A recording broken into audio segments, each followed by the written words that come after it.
There is a language in stillness, a story told in the absence of motion.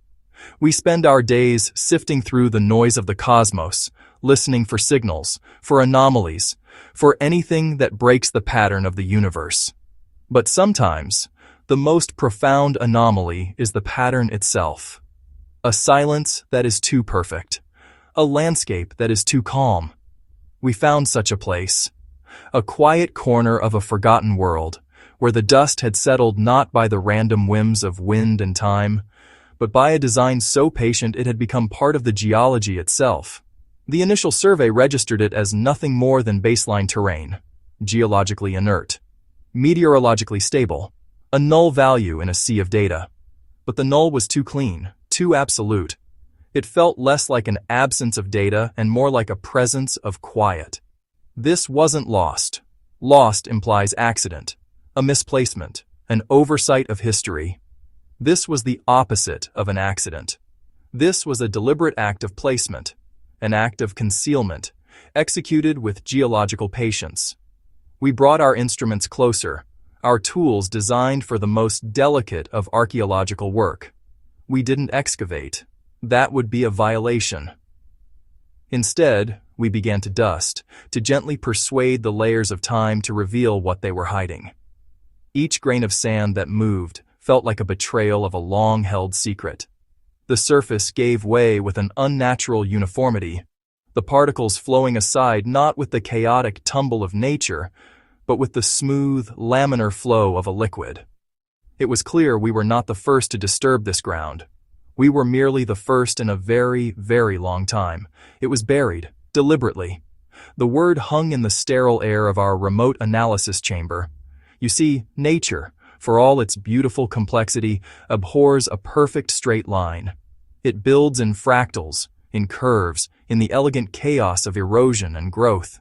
It does not create flawless machined edges that stretch for meters without deviation. But here, one was. A line so pure, so absolute, it felt like a wound in the fabric of the world. It did not reflect the light, it consumed it. A strip of perfect, matte nothingness. The contrast was jarring, a piece of abstract geometry laid down in a world of organic forms. This was not a geological feature. This was a statement, a boundary, a line drawn in the sand and then buried by it. Nature doesn't do that.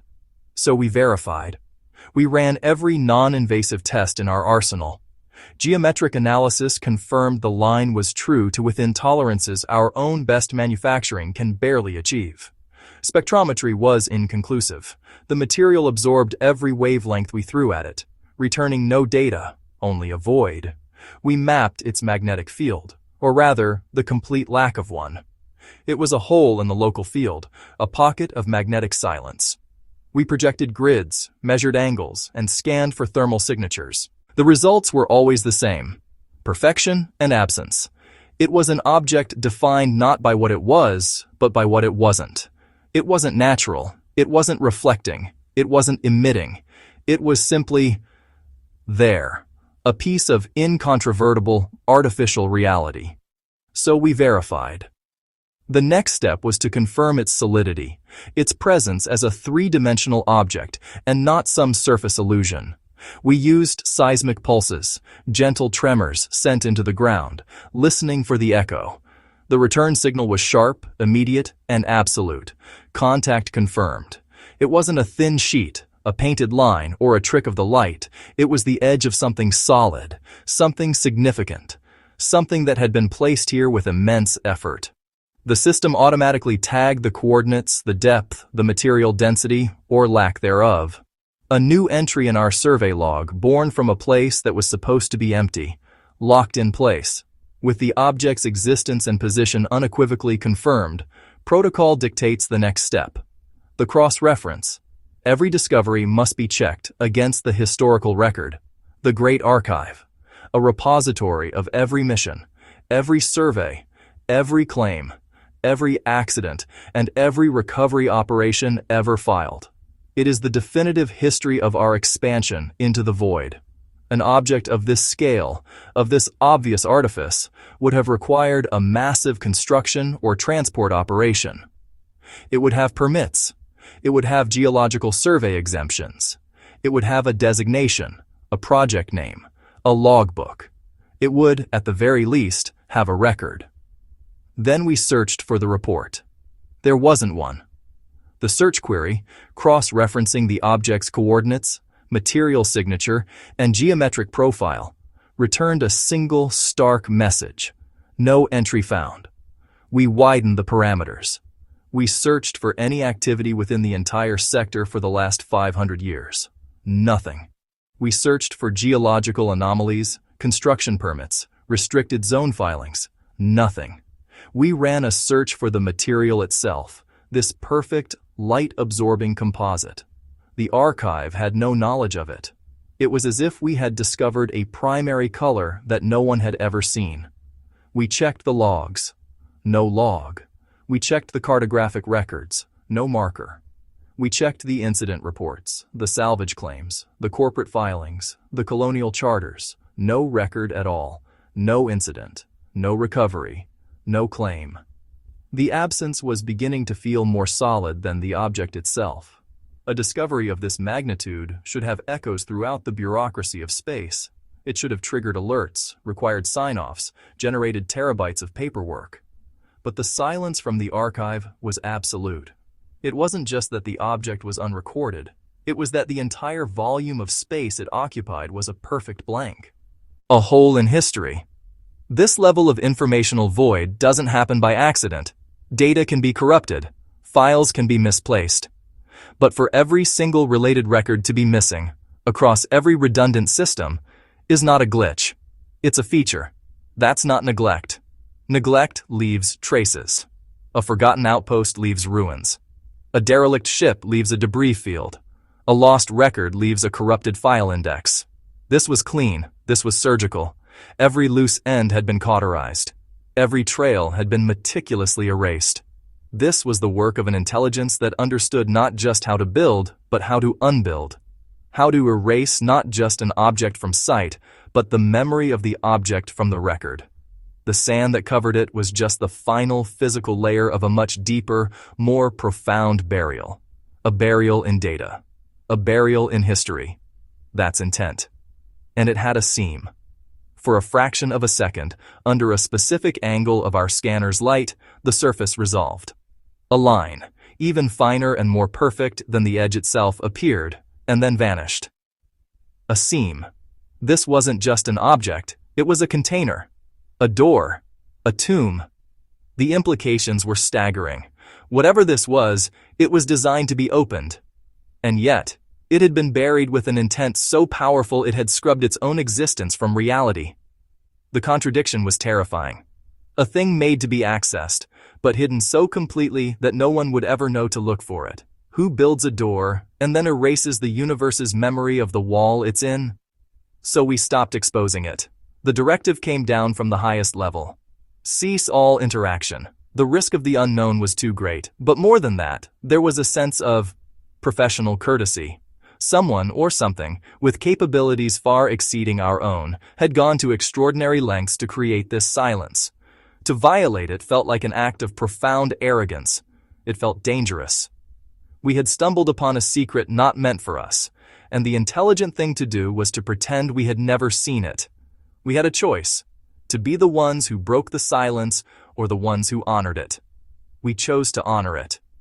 We marked the perimeter, measured the edge one last time, logging the final dimensions into a new, isolated file. We recorded everything we had found and everything we had not. We documented the perfect line, the absent data, the fleeting seam. We built a cage of information around the void, a warning for ourselves. Then, we began the process of repeating the original act. The act of erasure. We would not destroy our data. That would be a dereliction of duty. But we could bury it. We could make it just as silent and inaccessible as the object itself. And set a restriction, a level 0 classification. No access without unanimous consent from the entire command council. The file was flagged, firewalled, and then buried deep within a server that was itself isolated from the main network. We put a lock on a box, inside another box, and threw away the key.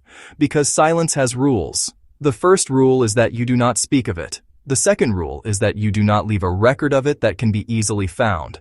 The original hiders had followed these rules. We would too. We covered it again, then removed the location, sealed the file. We scrubbed the coordinates from our own local logs. We deleted the telemetry from the survey drones. We ran diagnostic purges on the analysis machines to ensure no trace fragments of the data remained in their caches. We performed a digital cleansing. We were becoming ghosts, just like the ones we were hiding from. We were actively, consciously creating a new blind spot in our own knowledge, because someone wanted it forgotten, and we had decided to help them. But forgotten doesn't mean gone. The act of forgetting is itself a record. The sealed file, the redacted coordinates, the restricted zone. They are now anomalies in their own right, a new kind of silence, a silence that points to a secret. And it begged the question, if one such object existed, created and concealed with such impossible skill, were there others?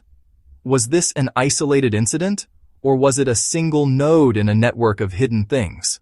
A pattern of deliberate forgetting, written across the stars. And then we saw something else, more buried signals, faint echoes from other silent places, ghosts in the machine.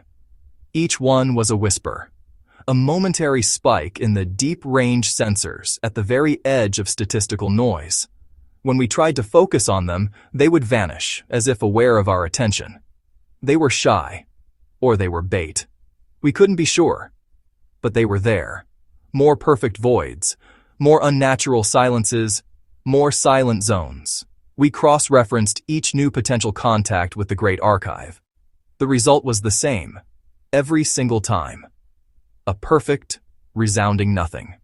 No reports, no logs, no markers. A conspiracy of silence stretching across light years and centuries.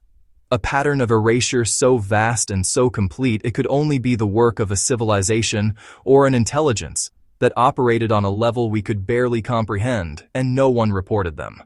So we didn't either. We logged them in the same sealed file. We marked them with the same silence. We became the newest guardians of a secret we did not understand, perpetuating a silence we had not started.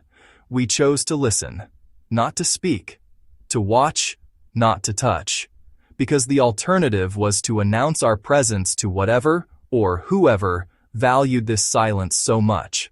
And we are not ready for that conversation. Not yet. We're scanning the rest,